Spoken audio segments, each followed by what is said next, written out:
So what I want to do is kind of just on a weekly schedule releasing stories based on reflections on whether like the current uh, astrological weather or just my personal birth chart and sort of what I've learned or with friends, that kind of thing. Um, there's plenty of technical informational channels out there, though I think what I haven't seen is an indigenous perspective and the storytelling angle.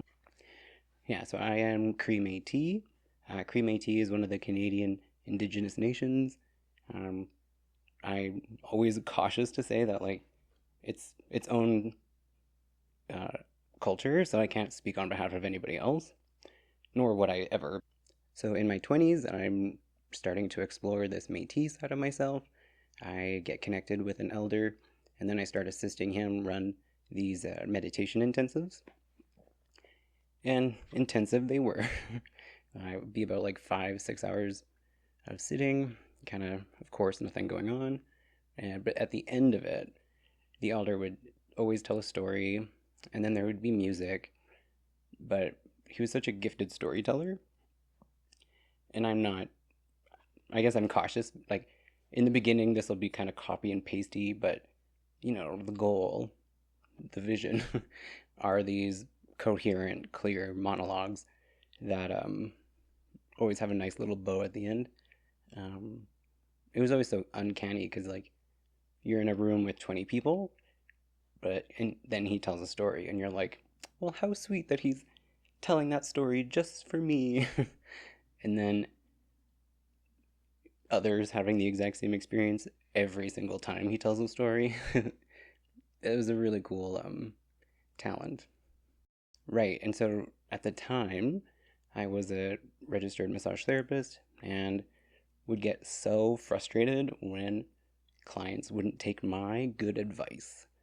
Like, you're coming to me for help, and I'm telling you what I know, and then you're not gonna go do it. I wasn't like that confrontational, but I would get to a point with some people where I was like, "What can I like?" I would like throw my hands up. Um, though I learned through storytelling that like you can. It's not like giving advice, but it's like sharing from your lived experiences and like what may have worked for you or what you learned, and if someone is going through something similar, um, or if it's just if they're interested, they'll be listening, right? And if they're not, that's no harm, no foul, right? Like what I got was space from my expectations. As a result, then I'm sharing more of myself with my clients, and noticing a difference in those relationships and their outcomes and their enthusiasm. And yeah. Um, so I just wanted to preface this all because, yeah, it's good to be clear. So it's taken some time. It's taken me some time to kind of get myself a microphone, figuring out Audacity, all this stuff, right? Like, it's been a process, and with an edge of impatience. Last week, I psyched myself up to the point of recording a video, like, made all these notes, was ready to do a big but video on Venus retrograde and Venus square Neptune. And then, like, it took so much, like, I had to get an astrology reading just to kind of get myself in the headspace of like, okay, yeah, no, I totally know what I'm doing. Like, I can do this. Like, what am I stopping myself for? Um, there was an article I come across, like as I'm about to like go, anyway, hit record about like YouTube demonetizing anybody who talks about coronavirus and how anything sensitive um, is being demonetized and how there's little oversight of that process and all the frustrations with small creators. I was taken really off guard. I understand that like it's a very long term goal in order to make money from YouTube. It's not an expectation, especially like I know that it's not your first video, like, come on. But it was just that it was such a inflexible rule, um, with like little feeling or like room for nuance that kind of upset me because I want to be doing like monthly current event reflections, and like the first thing on my agenda that I was going to talk about was astrology and COVID. So I was just like, how do I talk about these things? Like, yeah, and I was just like actually trying to imagine how to talk about the current state of things without mentioning it. It just sounds so inauthentic, and like you can just hear the weirdness, and I'm too much energy. Too much. I can't. And I'm not interested in, like, I'm just gonna have to plow forward. Um and I guess I'm still at that point as an astrologer where when I recognize how perfect, a transit or an aspect is, I'm still kind of mystified by it, which is fun. But like in my frustration, you know, just kind of put everything away. I got my ephemeris and I noticed that that was the day Saturn stationed retrograde. I was like, of course. Um, Saturn is my chart ruler and is at my final dispositor too. Everything in my chart looks to Saturn, and so it was, I'm still at that point where I'm like, oh, I can't believe it, and it like takes some wind out of me still. um, but it did get me thinking more about Saturn instead of Venus. I think there's a batch of people who are starting to experience their Saturn return, sorry, in Aquarius. Currently, Saturn is at like 1.5 or something of Aquarius, moving back towards Capricorn. So I'm assuming not everybody has, Saturn at 1 degree, but um, as a whole sign based aspect, you would be feeling it when Saturn ingresses into Aquarius. There'd be a new texture in the air, a new pressure. um, and then for us who have Saturn in Capricorn, it's kind of like, like, I'm not like that, but I know that there's a test or something, right? Like it's just the check-in. Saturn to me just is all about checking in. How are you? How, how's your responsibility doing? How you doing? Are you adulting? That kind of thing. And if you're not, well, I'll get to it. I think if you're worried or, nervous ahead of it, I'd recommend getting in touch with anyone who's already been through it and kind of having that ability to ask questions, hear what they went through. I remember I had one friend who was an astrologer, kind of my one astrology friend, and more of a modern school of thought. But from that perspective, from her perspective, it really seemed like a traumatic event was just waiting to happen. And I was like, a little like, what is this awful thing that everyone's talking about? Like, there's this kind of like spooky ghost story energy surrounding Saturn return, right? Like, ooh, people get weird and nervous. Um, but do not fear. I think the fear is like, we know at some level that we're not perfect, duh, and that we have these areas that need the work. But then when you're 27, you're like, I've got enough going on. Just trying to be a millennial is not easy. As one of the old millennials leading the way. What Saturn return is when Saturn returns to the exact same point it was at when you were born. So that can take between 27 to 29 years, depending on where you are in a sign and if there was a retrograde, those sort of things. Traditionally, like in ancient cultures, like you weren't considered an adult until you had your Saturn return, which I think is really interesting. And like I remember when I had readings, when I'd received readings before my Saturn return, I'd hear that and be like, oh, but they don't know me. Like, but I'm an adult. I know the rest of them. I know, but me, that kind of thing. Um, though, the common experience of going through your Saturn return is like there being a lot of pressure.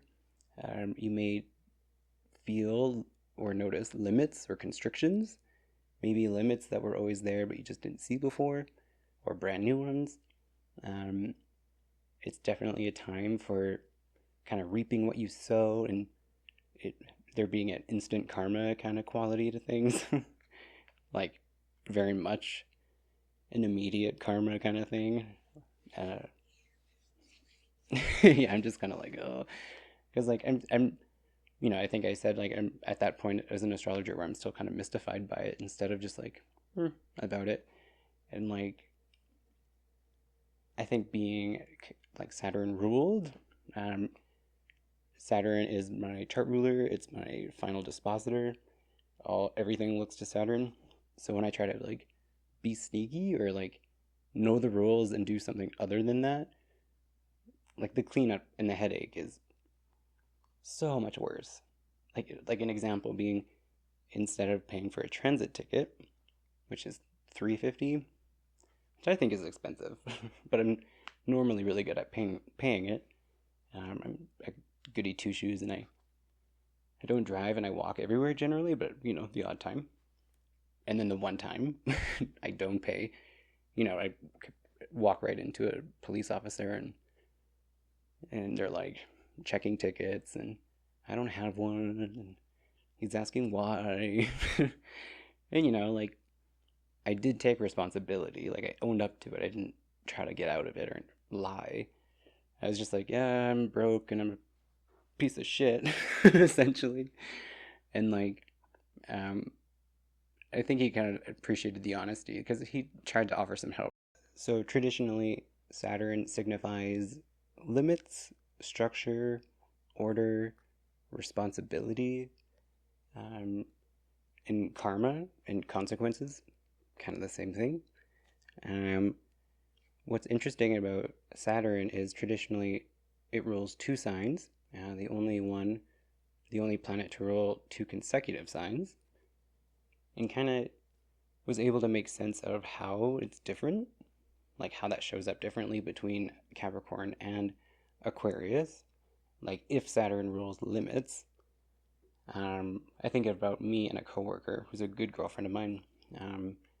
Just at work, I would always catch like either myself in a big tangent about like my limits and like how much I suck, and just like, what do I need to work on? Mostly like conversations about personal development with like, my own flavor of depression, spicing up the mix sometimes.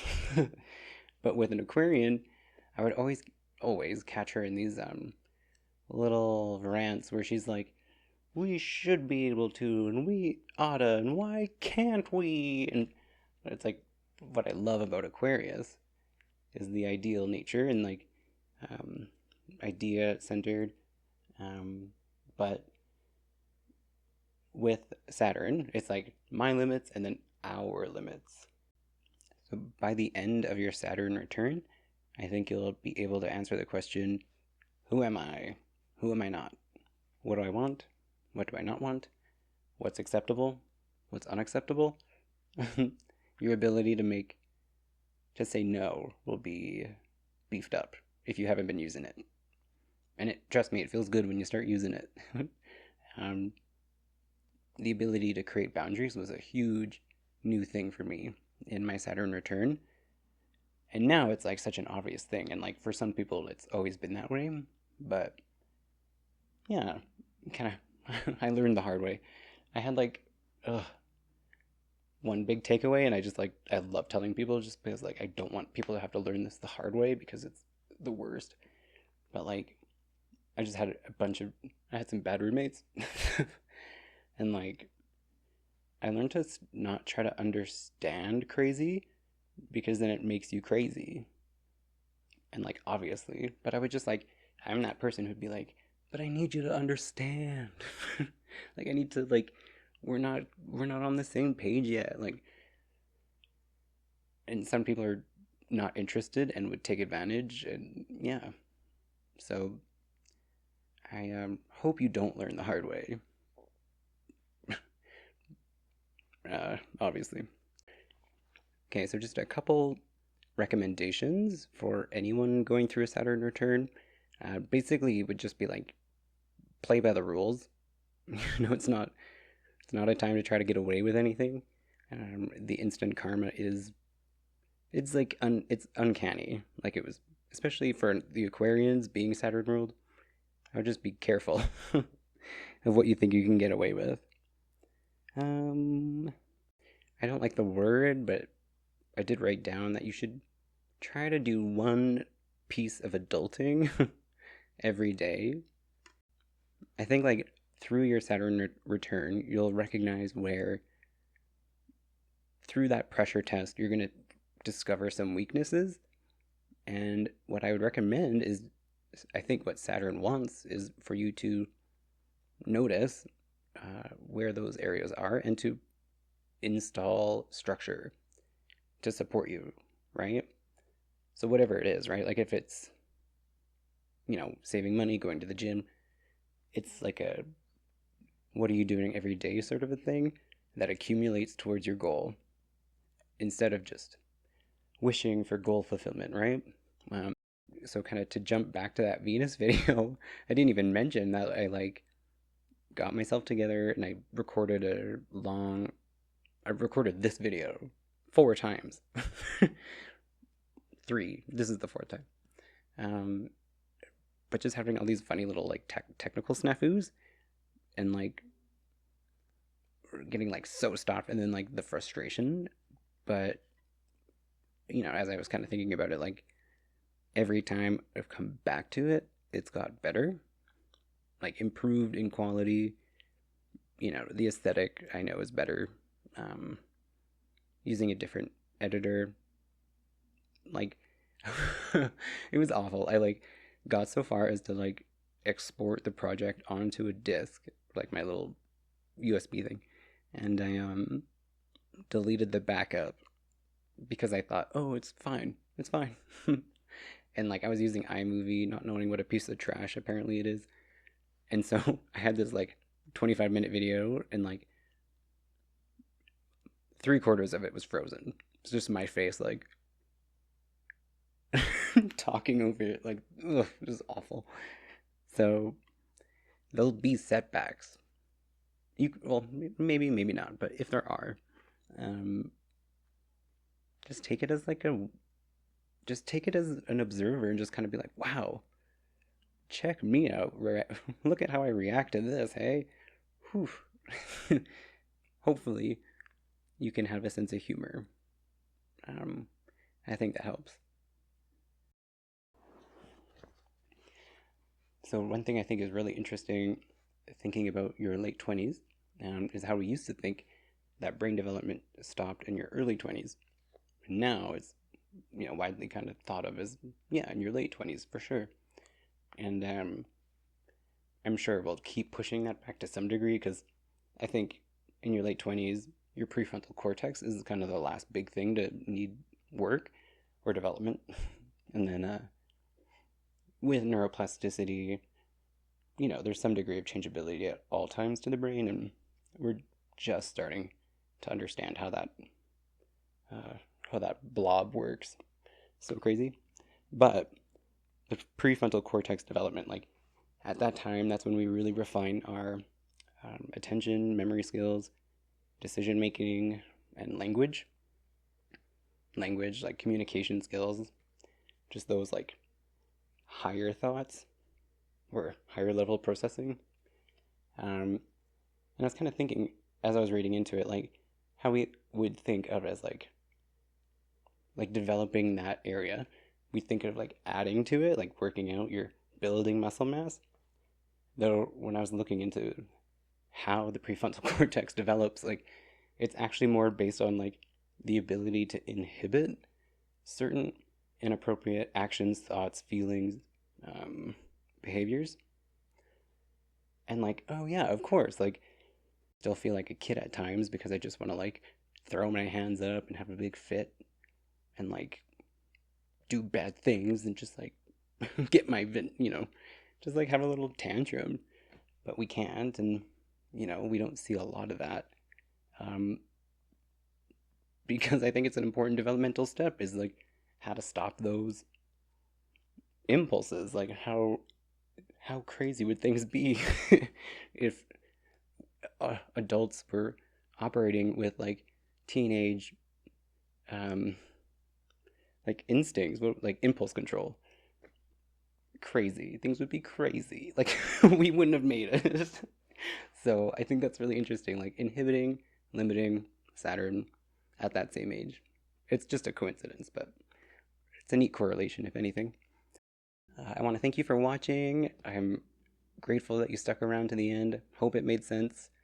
uh, would love if you had any questions or just want to say hey, leave me a comment. So yeah, stay tuned. I'm gonna make that Venus video. I'm gonna do like monthly reports at first, maybe just all at once, but I will.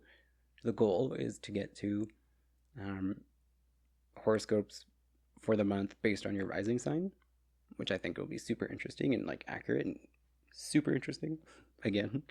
Um, and I have some funny like I have some pop culture ideas. Like I want to do a video on like uh, RuPaul is such a Scorpio, and just all these funny little examples I've come across where I'm just like I do it with friends, or just if I know someone's sign, I'll just catch these things where I'm just like couldn't have said or done a more Scorpio thing.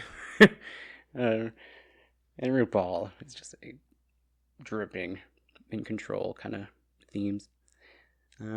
So yeah. Anyway, please reach out if you'd like. Thanks for sticking around.